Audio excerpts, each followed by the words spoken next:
Eve. Algiers, the 1st of January. It seems to me that I have found, in the small and middle bourgeoisie of Algiers, a kind of moral climate that I would describe as more than tolerant, loose. In every sense, even in business relations. One would say that society lacks solid props, that there is nothing it really believes in. It is the same impression that I felt in Nice, in Tunis, in Beirut. That sort of vague cynicism that forms one side of the Levantine character must also be involved. A toast of good wishes between us from the Southern Cross and the Clymene. More or less all 8 of us have travelled, at least 6 of us have set foot on more than 2 continents, but the anticipation for the great journey is evident in everyone. It has something childlike about it. For my own part, this journey I am about to embark on is a feat I dreamt of many times in my youth. I am about to realize it now, in adulthood. It is always raining. It snows in the mountains surrounding Algiers. The newspapers comment on the bad weather saying that this winter is exceptional. In fact, the temperature is the same as it would be in Genoa on a cold winter's day. What little discomfort this causes us makes us long for the interior. The temperature will have to rise, we tell ourselves, if only because every evening we will find ourselves a few hundred kilometers closer to the equator. The first 3 stages of the journey, roughly 1,300 kilometers, are considered neutralized for the purposes of the race classification. This was arranged so that both those leaving from Algiers and those leaving from Oran or Tunis or Casablanca would cover the same number of kilometers of race. As far as Beni Abbas, therefore, we will be able to march without worrying about timetables and averages and stop wherever suits us best.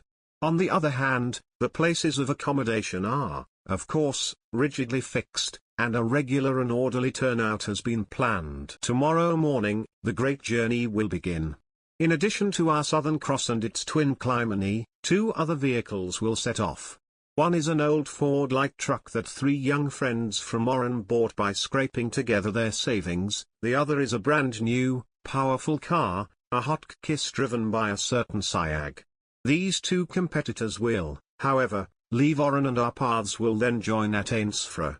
From the actual start of the race, from Beni Abbas, the Ford and the hot kiss will start every morning with us, at 10-minute intervals.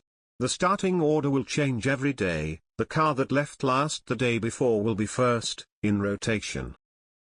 Africa begins. Algiers, the 2nd of January. It has been raining in Algiers almost continuously for the past fortnight. The water comes down very cold, in bursts, thick and heavy like a velvet curtain, sometimes even cascading like you see in equatorial films.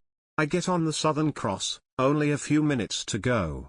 I hear the water showering down on the double roof of the car, I see it rushing down behind the windows.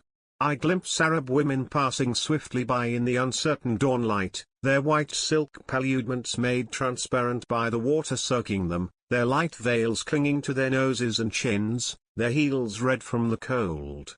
Outside, from under a small mushroom cloud of umbrellas, someone shouts in Italian, "Buon viaggio," in Bocca alone. A busload of curious skiers stops for a minute beside us, under a parade of eucalyptus trees that the long rain has reduced to looking like weeping willows. Young men and women in Canadian wave their arms. Only 60 kilometers from Algiers, in Cria, they will find half a meter of powdery snow. Today's weather bulletins give storms 100 kilometers inland, in Mascara, and minimum night temperatures of -4 in Colombashar and -6 in Bidonville, in the heart of the desert. An Arab shivering with cold knocks on the windows with his knuckles, showing the shoeshine box he keeps under his arm. Thank you, too late to polish the shoes of us who are about to leave, any minute, for a destination 16,000 kilometers away, via Sahara, Nigeria, French Equatorial Africa, Belgian Congo, Rhodesia, South Africa. The Arab rabble crowd around the 2 Italian cars gleaming with aluminium. Clymene and Southern Cross, one manages to spell out, reading on the front of the radiators. Someone else manages to climb up to see inside, to press his cold, white nose against the windows that are beginning to fog up. I find myself smiling, moved by a feeling resurfacing from memories of reading long gone. Attached to an interior wall of the bodywork are two brand new, automatic big game hunting rifles, enclosed in antelope skin cases. The ammunition box is also nearby. I can touch it simply by stretching out a foot. I look at my hands, incredulous at what is happening and what I see around me. They are indeed my own hands, the same hands that once eagerly browsed Vernon Solgari. No longer very fresh, but the same hands of yesteryear, mine. There are 4 of us on board the Southern Cross, the airship-like vehicle that will be our traveling home for over 50 days. First driver is the Turin engineer Christillin, second driver is the mechanic Capelli, passengers are our colleague Canestrini from the Gazzetta dello Sport and myself. The Climanie, on the other hand, hosts crew chief Ferdinando Gatta, mechanic Leandro Solaro, Roman journalist Luciano Bellomba, and cameraman Pier Antonio Mele. I follow behind my traveling companions, a little tightly, between extra water and petrol tanks, between crates of food and engine spare parts wrapped in strange waterproof yellowish para-rubber shirts. Under my right elbow I have something very hard, precisely an emergency pump for pouring gasoline, a pump that must be really special, given the number of edges it has, infinite, and between my feet I have a jack, also special, in every way similar to an ancient battering ram. Given its size, I think, it should be able to lift a train, or at least a large elephant. There's more, there's an air compressor touching my knee, which will be used to inflate the tires in the desert. Because that's what they say, that to get off the sands quickly and well you have to completely deflate the tires, and then engage first gear, and then press the accelerator pedal to the max, and then see what happens. Sometimes nothing happens at all, and then you have to wait hours and maybe even days before someone comes to get you out of the way. The rules of the race require, indeed, that help be given from competitor to competitor. The first rule of the desert code of the road is to help each other, on pain of losing points. I am therefore a little tight. What is not, in fact, in this sort of strange airship that is the Southern Cross? Excluding the ballast, perhaps there is everything. We have special chains on board for various types of desert sands, special chains for mud, special chains for ice. Yes, for ice. In the Belgian Congo we climb, at an altitude of over 2,500 meters, under the Ruwenzori.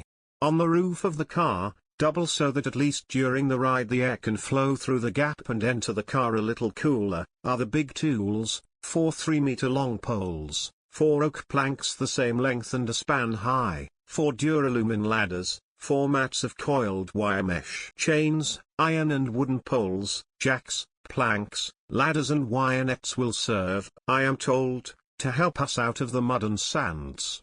That's not enough, there are metal cables to be attached to the trees along the wooded tracks. If necessary, they will disengage the car by slowly winding over the drum of a special motor-driven winch.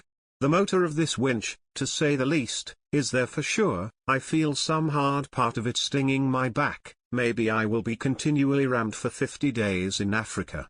It is a good thing that not more than a meter away lies a cot with its good rubber mattress. It should serve to accommodate the most tired of us 4 African travelers in turn. What I am haphazardly listing constitutes maybe 1/100th of the cargo. That Italian customs officer at the Italian-French border at Ponte San Luigi was cool, and he had got it into his head to have everything unloaded and to examine the entire cargo piece by piece. We would still be at Ponte San Luigi, of course. I forgot to mention, for instance, 4 beautiful goblets for drinking water, now empty, and to be filled at the last good spring before the desert. It was these that prompted the discussion as to whether one should drink very little or very much, whether it is advisable to be content with 1 liter a day or whether one should drink exactly 7. According to the opinion of some who are, who knows why and how, called Saharan motoring technicians, the Gerber is the best water container that the human mind could devise. Exposed to the wind of the race, then, the Gerber should be able to provide fresh, indeed, ice-cold water. We shall see them to the test, the Gerber. I was forgetting, in addition to the Gerb, the canisters full of insecticide gas, which are already drooling out of the openings and oozing a stinking liquid even here where there is no trace of insects. I was forgetting the portable pharmacy, which has doubled in volume from purchase to purchase. I was forgetting a small kitchen with its petrol cooker for use in emergencies. What else did I forget? From the 4 windows of the car, our Italian and French friends at the start do nothing but shower us with questions and advice. Says one, fiercely, "Now, pay attention. Once you are at the foot of the dunes, inside everything, in 4th gear." Says another, from the opposite window, "Once at the foot of the dunes, inside slowly, cautiously, as camels do, inside perhaps in reduced 1st gear.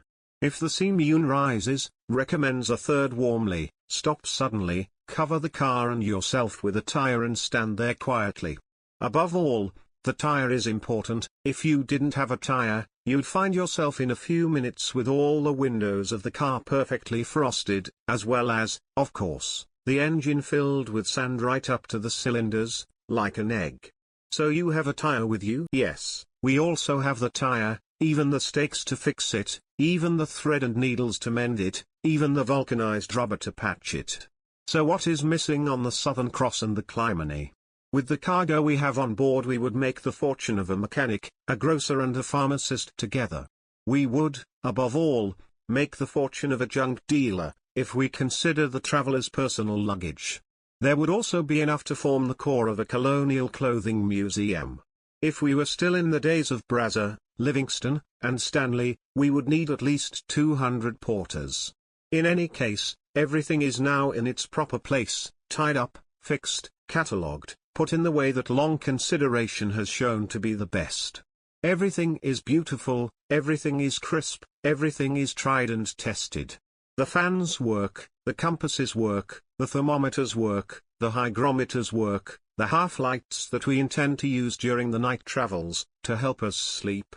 We have water and food for 20 days, cigarettes for 30, insecticides for 60, photographic film for 6 months. Nothing has been forgotten. The engine sings quietly. 3 minutes to go. It is pouring and windy, a few rumbles of thunder can be heard. 2 minutes to go, 1 to go.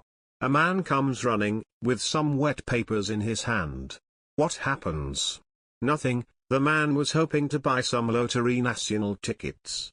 No, thanks. It is just at the moment that a soaking wet gentleman gives the go-ahead by lowering a tricolour flag. "Bon voyage," he shouts. We splash all the water from a puddle on him and off we go, finally. We dodge a solemn Arab wrapped in a footer dripping with water like a mill wheel. A traffic policeman at a crossroads immediately gives us the go-ahead and waves his hand to his visor. 2 or 3 cars and taxis follow us up to the highest parts of the city, to the edge of the urban built-up area, then they stop. We see arms waving from the windows and, behind them, the stormy sea strewn with endless urchins of foam. At a turn, from a half-open window, a gust of Casbah-scented air enters, of mutton, of jasmine essence, of rancid butter, of closed sheepfold. Having glanced at the thermometers, I fulfill my only precise duty as a traveler in Africa by writing on a notebook in uncertain handwriting that will later be difficult to read: room temperature +10, water temperature +50. Rain, wind. Outside temperature +4.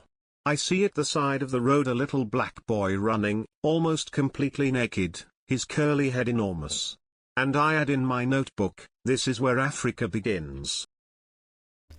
Many thanks for listening. Please subscribe and share this audiobook.